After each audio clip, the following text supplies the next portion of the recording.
Superstar Thalapathy विजय अब तमिलनाडु के मुख्यमंत्री बनने की कगार पर हैं। वह सरकार बनाने के लिए प्रयास में जुटे हैं। एक दिन पहले ही तमिलनाडु के राज्यपाल से मिलकर सरकार बनाने का उन्होंने दावा किया। इस बीच मद्रास हाईकोर्ट में एक रिट याचिका दायर की गई है, जिसमें तमिलगा वेत्री कशगम टीवीके के अध्यक्ष सी जोसेफ विजय के खिलाफ एफआईआर दर्ज करने की मांग की गई है। द हिंदू के मुताबिक थलापति विजय पर 2015 में आय और वित्तीय लेन देन छुपाने के आरोप लगे थे। यह आरोप तमिल फिल्म पुली की रिलीज के बाद शुरू से लगे थे। उन पर इनकम टैक्स विभाग ने कार्रवाई की थी। उन पर आय छुपाने, बेहिसाब नकद फीस लेने और वित्तीय लेन देन छुपाने के आरोप लगे हैं। हाईकोर्ट रजिस्ट्री ने बुधवार को इस रिट याचिका को नंबर दिया और उम्मीद की है कि इसे जल्द ही मेंटेनेबिलिटी के तहत लिस्टेड किया जाएगा।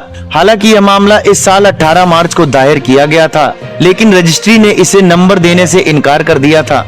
हालांकि मुख्य न्यायाधीश सुश्रुत अरविंद धर्माधिकारी और न्यायमूर्ति जी अरुल मुरुगन की फर्स्ट बेंच ने 8 अप्रैल को रजिस्ट्री को निर्देश दिया कि इसे मेंटेनेबिलिटी के अधीन नंबर दिया जाए। आयकर विभाग ने 30 सितंबर 2015 को थलापति विजय के घर और ऑफिस और संबंधित जगहों पर तलाशी और जब्ती अभियान चलाया था और कुछ आपत्तिजनक सामग्री जब्त की थी। इन सामग्रियों से पता चला कि पुली के निर्माता पीटी सेल्वा कुमार और एसकेटी स्टूडियोज के शिबू ने विजय को 16 करोड़ रुपए चेक के जरिए फीस के अलावा 4.93 करोड़ रुपए नकद में दिए थे।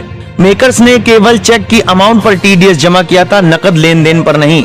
जब विजय से रिकॉर्ड के बारे में पूछा गया तो उन्होंने कथित तौर पर 5 करोड़ रुपए नकद लेने की बात स्वीकार की और उस पर टैक्स देने के लिए सहमति जताई।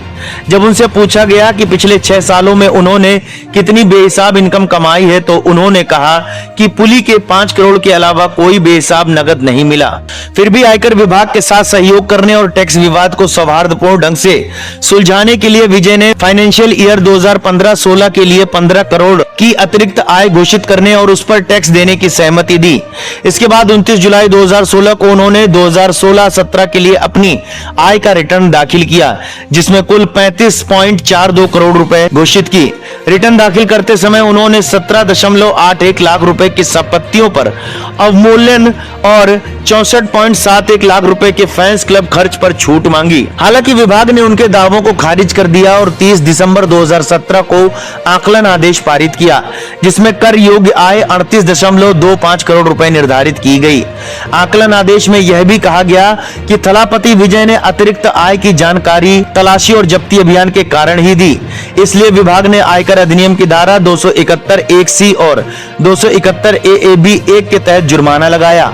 हालांकि विजय ने आकलन आदेश और धारा 271(1)(c) के तहत लगाए गए जुर्माने के खिलाफ वैधानिक अपील का विकल्प चुना, लेकिन धारा 271(a)(b)(1) के तहत लगाए गए जुर्माने को केवल रिट याचिका के जरिए चुनौती दी। न्यायमूर्ति सेंथिल कुमार राममूर्ति ने 6 फरवरी 2026 को रिट याचिका खारिज कर दी। हालांकि खारिज आदेश के खिलाफ रिट अपील दायर की गई है, लेकिन अभी तक वह डिवीजन बेंच के समक्ष सुनवाई के लिए सूचीबद्ध नहीं हुई है। इस बीच इन घटनाओं का हवाला देते हुए चेन्नई के कोंडग्यूर निवासी एम राजकुमार ने अदालत का रुख किया है और आयकर विभाग को विजय के खिलाफ अभियोजन शुरू करने और संबंधित कानून प्रवर्तन एजेंसियों को एफआईआर दर्ज करने का निर्देश देने की मांग की है। याचिकाकर्ता ने यह भी मांग की है कि आयकर विभाग जब्त की गई सामग्रियों को प्रवर्तन निदेशालय ईडी के समक्ष रखे, ताकि यह पता चल सके कि मनी लॉन्ड्रिंग रोकथाम अधिनियम के तहत कोई अपराध हुआ है या नहीं।